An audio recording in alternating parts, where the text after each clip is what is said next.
Since returning back in the game as a member of the Outcast tribe, it was going to be very, very difficult for me to make it to the top two, which was my goal. And our original alliance with the former Drake tribe looked like a good alliance at first, but then had to flip on that because that would have only probably gotten me to top four. Well, maybe fourth or fifth place. John and I put together a strategy that enabled us to work up 5 spots, but it literally took, talking multiple times a day, figuring out every different scenario that was going on. And we were going to have to play this game and execute a ridiculous number of moves and have a lot of luck on our side that everything worked out correctly in order to get to the final two. And it was very risky and very difficult to do. I knew the chances were slim that it would happen, but there was at least a chance, whereas nothing else gave me a chance in my mind to get to the final two. So as it got down to it, and a couple days ago, and then yesterday before getting voted off, I realized that it wasn't going to work. I could tell by the way that the three girls were acting. I knew they had talked. So, last night kind of knew it was about a 50-50 shot that I'd be going home.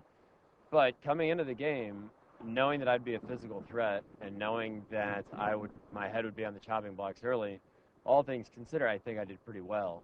The frustrating thing for me is now I look at the 4 people remaining in the game, and 3 of them, Sandra, Dara, and Lil, have not had a strategy the entire game, have not caught any food, have not pulled their weight around camp, and they have literally ridden the coattails of one or multiple other people all the way through this game. On a stranded island with no help, they wouldn't make it for a day or two. I mean, they couldn't do anything on their own.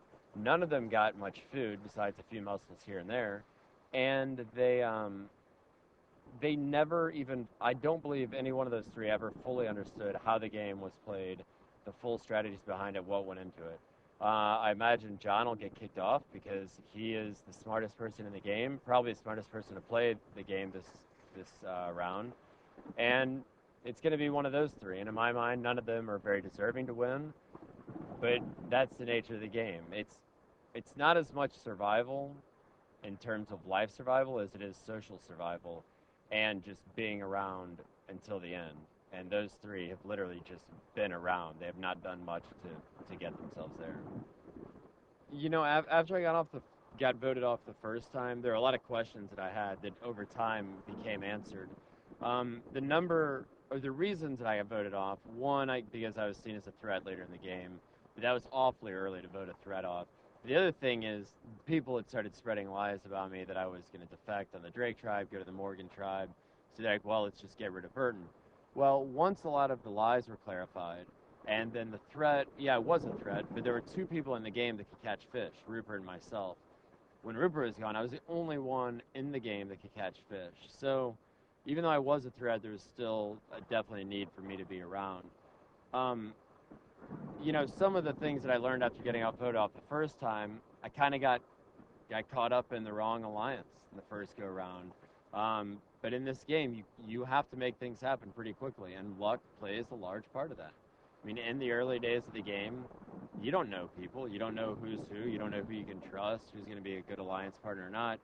I made some bad decisions, but not much I could have done with it. I have to say, going back into the game, I was expecting things to go a lot differently from the standpoint of my relationship with the former Drake tribe, and then working with the Morgan tribe. But, I did learn to analyze things more, think every single thing out that I could possibly, and find someone else that's doing the same thing that's smart. So working with John, I mean, we played 5 or 6 tribal councils every single vote for the entire deal, and the people that we wanted off got voted off, and we manipulated just about every person in that game. And without John's help, I don't think I could have done it. I think that's vice versa. So finding one other person that's smart, that's a strategist, and that wants to go far in the game was a huge key to going along. Then I also had Lil, who would do whatever I told her to, which was a huge asset to me. However, Lil in the end ended up breaking that bond, and I'm sure she'll be voted out sooner or later because she doesn't even know the rules of the game. But it's really learning about picking the right people, getting matched up with those people, and working together. And you do have to put a certain amount of trust in someone, and it's a really hard thing to do in a game where you can't trust anyone. To me, I came out here to to play this game because of the overall experience that it provided, being stranded on an island for that long a time, meeting new people, the challenge that this game was going to bring, both physically and mentally and emotionally. But then the biggest thing was to play a strategic game, and one of the most complex strategic games I can even think of. In terms of taking that back to real life, the problem is this is a game, life is real life. I don't lie in real life. I try not to be deceptive in real life, and I don't backstab. So I'm not going to go back and use half of these tactics that I've used in the game. But if you come across a strategic choice or decisions that you have to make, I mean, you and this game teaches you to think through every single possibility and the potential repercussions of decisions that you make. So, I mean, I barely slept at all in this game because I was always thinking about what could potentially happen. So, if anything, it taught me to focus and to think about different options and actions and then repercussions and reactions to those that I make. But this game isn't real life, and I wouldn't want it to be, thank goodness. So a lot of it is in my mind an experience, a great one, but I'll keep it as an experience and as a game, and I'll keep my life as real life and something completely different. I mean, so the experience itself, being stranded on an island for over a month, I've never done that in my life, especially catching your own food, boiling your own water and doing all that. I've done it for short periods of time, but nothing like this. I can't imagine any situation where I will ever do that again. So that was awesome and amazing. I'm glad I got to do that. In addition, we were basically in paradise on this island with our own cove, able to go out fishing every day. I've been scuba diving and snorkeling kind of around the world, so a lot of the experiences weren't new to me, but I've been spearfishing maybe 10 days or so in my life up until now. Now I was doing it virtually every day. So it was doing things that I truly love to do, which was great. And at the same time, you do get to play the game, so it's kind of the best of both worlds. In terms of the mental and physical, adventure racing pushes you way harder, both mentally and physically, especially the eco challenge. So I didn't push myself that hard, and I was nowhere near my limits. While others were breaking all around me, I could tell, and they're really deteriorating. Those aspects of the game didn't affect me nearly as much, which was great because I didn't have to worry about them. But it was really just the experience itself was so unique. You can't get that experience even if you wanted to. So that was a really cool aspect of it. I guess the disappointment I have is that if you look at the beginning of the game, the 16 people that started the game, Rupert and I would place a large bet, are the only two that could really end up living on our own and only on our own. No one else could really catch fish, and maybe one or two other people caught one or two fish each. While some people did get mussels and oysters, the Morgan tribe over time was just deteriorating, and it was not sustainable.